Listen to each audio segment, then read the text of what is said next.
अम्मा हसीना जे लाइ असांजी जान भी कुर्बान आ। हाओ बा हाओ बाबू हलो।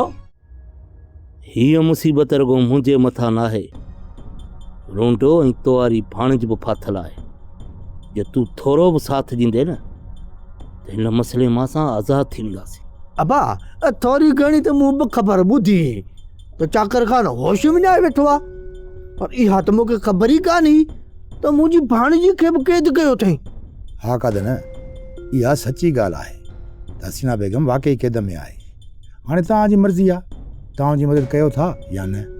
अबा कादन मथां हुनजा किरोड़ थोरा थियल आहिनि। हू मूंखे ॾुखे वक़्त में कम आई आहे। रूंडे मां असांखे रुपए जी बि उमेद कोन हुई, पर अम्मा हसीना खां लखे रुपया खणी ईंदोसि। हाणे तव्हां ई ॿुधायो, ॾुखे वक़्त में मां हुनखे कीअं थो छॾे सघां।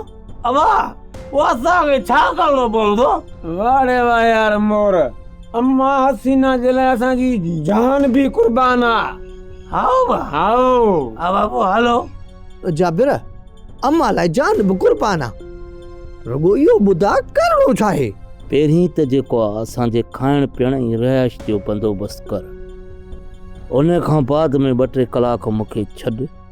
मां थकल टुटल आहियां, सोचां त हसीना बेगम खे चाकर खान जी क़ैद मां कीअं छॾाइणो। अदा असां हिन मालिन ते आया आहियूं, पर इहे मवाली असांजी का मदद करे सघनि था? कासम, इन्हे मवालनि खे असां जाचूसी कराईंदासीं। इन्हनि ते केरु शक बि न कंदो। तुंहिंजो मक़सदु ते सॼे ॻोठ जूं समूरियूं ख़बरूं असां ॾे ही खणी ईंदा? असां इन्हनि खे पंहिंजे पुराणे ॻोठ मोकिलींदासीं।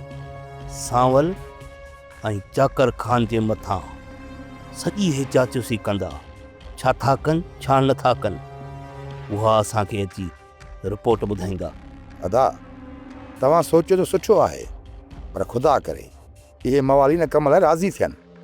तोखे शायदि ख़बर न आहे, इन्हे मवालनि खे मालड़ो मिलियो न, पैसा मिलंदा, सभु कुझु कंदा।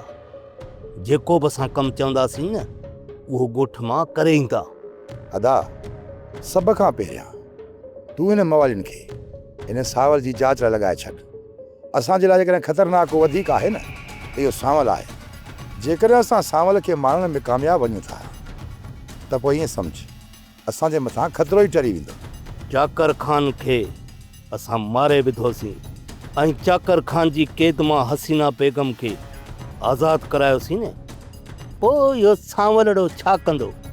इहो कुॾ ई चाकर खान जे कुल्हे ते थो। अदा हिकु औरत मथां अखियूं पूरे कॾहिं भरोसो न कजांइ। इहा हसीना बेगम सदाईं पंहिंजे मफ़ाद लाइ असांखे इस्तेमालु कयो अथसि। ॾिसूं था त मवाली छा था कनि, मां असांखे केतिरो फ़ाइदो मिले थो। सब्सक्राइब कयो असांजो official YouTube channel Sindh TV HD drama ऐं वधीक अपडेट लाइ बेल आइकन खे क्लिक करियो।